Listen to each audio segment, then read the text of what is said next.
నమస్కారం, నేను మీ నిజం చంద్రబోస్. వెల్కమ్ టు నిజం మీడియా. మన నిజం మీడియాలో ప్రసారమయ్యేటువంటి నిజం నిర్ధారణ కార్యక్రమానికి స్వాగతం. ఈరోజు నిజ నిర్ధారణలో భాగంగా సోషల్ మీడియాలో గత కొద్ది రోజులుగా మనం గనక చూస్తే దళితులకు అన్యాయం చేసినటువంటి తోట త్రిమూర్తులు గారికి శిక్ష పడింది, దళితులు గెలిచారు, న్యాయం గెలిచిందని చెప్పేసి చాలామంది దళిత నాయకులు కానీ సామాజికవేత్తలు కానీ సోషల్ మీడియాలో పోస్టులు పెట్టుకుంటున్నట్టుగా మనం చూస్తున్నాం. అసలు ఆ పోస్ట్ ఏందనేది కూడా మీ అందరికి కూడా ఈ పాటికి అర్థమై ఉంటుంది.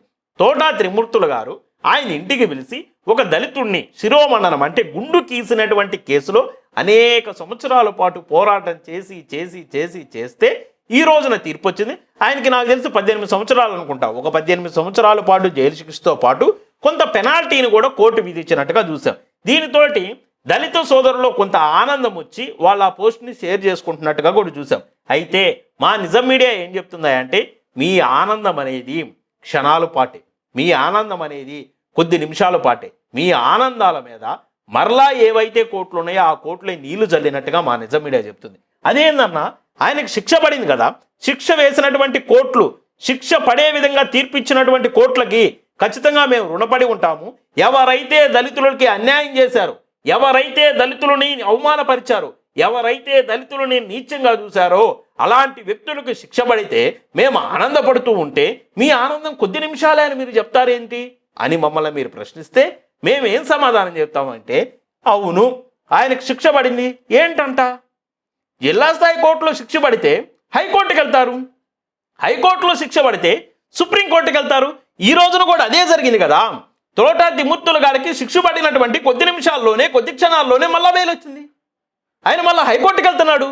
నాకు క్రింది స్థాయి కోర్టులో అన్యాయం జరిగింది, నాకు అన్యాయంగా శిక్ష వేశారు కాబట్టి నేను హైకోర్టుకి వెళ్తున్నా అంటున్నాడు. ఒకవేళ హైకోర్టులో కూడా ఆయన కనుక శిక్ష పడింది అనుకో, సుప్రీంకోర్టులోకి వెళ్తాడు. ఎన్టీ రామారావు గారు అన్నట్టు కోర్టుకి తీర్పులు మారుతూ ఉంటాయి. ఎవరైతే ఆ కేసు కోసం పోరాడుతున్నారో ఆ దళితులకు సంబంధించినటువంటి వ్యక్తులు వాళ్ళు మామూలుగానే ఆర్థికంగా బలహీనంగా ఉంటారు. అసలు నాకు తెలిసి తోట త్రిమూర్తులు అనే ఒక బలమైనటువంటి కాపు సామాజిక వర్గానికి సంబంధించినటువంటి నేత మీద ఇన్ని రోజులు ఆ కేసు రాజీ పడుకోకుండా నిలబడి ఉన్నాడు చూసావా, ఆ దళిత సోదరుడికి మా నిజం మీడియా 1000 సార్లు సెల్యూట్ చేస్తుంది. ఎందుకంటే పోరాడుతున్నటువంటి వ్యక్తి సామాన్యమైనటువంటి వ్యక్తి కాదు.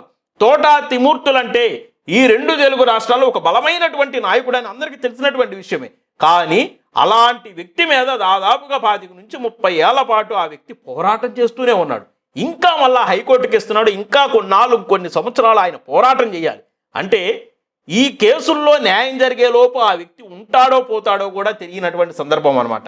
మేమేమంటున్నామంటే, ఓకే కోర్టు సిస్టమ్ అలా ఉంది, రాజ్యాంగ వ్యవస్థ అలా ఉంది, కోర్టులకు ఉండబడినటువంటి ఆదేశాలు ఆ విధంగా ఉన్నాయి. ఖచ్చితంగా ఈ భారతదేశంలో నివసిస్తున్నటువంటి బిడ్డలుగా, ఈ భారతదేశాన్ని ప్రేమించేటువంటి వ్యక్తులుగా, ఈ భారతదేశంలో డాక్టర్ బాబాసాహెబ్ అంబేద్కర్ గారు రచించినటువంటి రాజ్యాంగం మీద గౌరవం ఉండబడినటువంటి బిడ్డలుగా మన రాజ్యాంగ వ్యవస్థని, మన న్యాయ వ్యవస్థని ఖచ్చితంగా మేము గౌరవిస్తాం.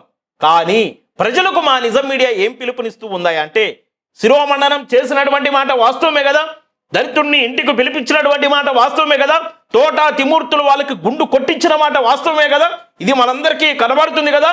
ఆయన ఈ రోజున ఎమ్మెల్యేగా పోటీ చేస్తున్నాడు కదా, పోటీ చేసేటువంటి ఆయనకి ఓట్లు ఏ విధంగా వేస్తారో ఒకసారి ఆలోచించుకోండి. మేమేమంటున్నామంటే, అలాంటి వ్యక్తికి దళితులతో పాటు ఈ భారతదేశంలో, ఈ ఆంధ్రప్రదేశ్ రాష్ట్రంలో నివసిస్తున్నటువంటి ప్రజలందరూ ఒకసారి ఆలోచించండి. కులం ఏదైనా కావచ్చు, మనమందరమీ మనుషులము, మనమందరమీ భారతీయులము. ఖచ్చితంగా ఒక మనిషిని ఇంటికి పిలిచి గుండు కొట్టించాడంటే ఆయన ఏదైతే నియోజకవర్గంలో పోటీ చేస్తున్నాడో ఆ నియోజకవర్గంలో ఉండబడినటువంటి ఓటర్లందరూ కూడా ఆయన ఖచ్చితంగా గుండు కొడతాడు. అది ఆర్థిక పరమైనటువంటి అంశాలందామా, సామాజిక పరమైనటువంటి అంశాలందామా, ఏ అంశాల పరంగానైనా తీసుకోండి, ఒక అన్యాయమైనటువంటి నాయకుడిగానే వ్యవహరిస్తాడు తప్పితే ఒక నీతి కలిగిన, నిజాయితీ కలిగిన, నిబద్ధత కలిగిన, విశ్వసనీయత కలిగినటువంటి నాయకుడిగా వ్యవహరించేటువంటి అవకాశాలు 100% లేవు.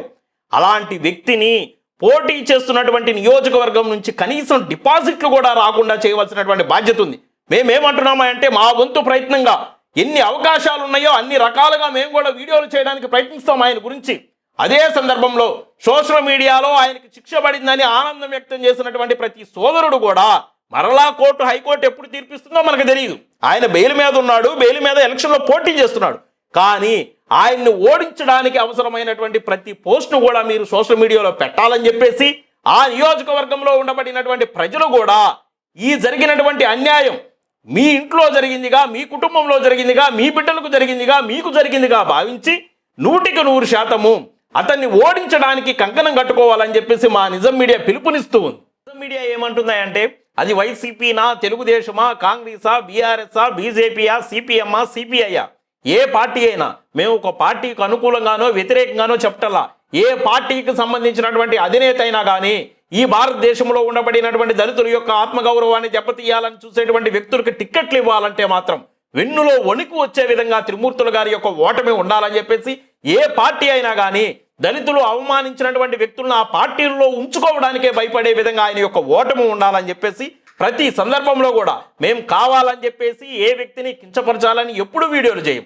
అదే సందర్భంలో కావాలని చెప్పేసి ఏ వ్యక్తిని ప్రశంసించాలని కూడా మేము వీడియోలు చేయం. సమాజంలో ఎప్పుడు ఏ సంఘటన జరిగినా కానీ ఆ సంఘటనలకు వ్యక్తులకు ఆపాదించుకోకుండా న్యాయాన్ని న్యాయంగా చెప్పే దగ్గర, నిజాన్ని నిజంగా చెప్పే దగ్గర మా నిజం మీడియా ముందుంటుంది. కాబట్టి మా వీడియోస్ కనుక మీకు నచ్చితే లైక్ చేయండి, షేర్ చేయండి, మన ఛానల్ని సబ్స్క్రైబ్ చేసుకోండి.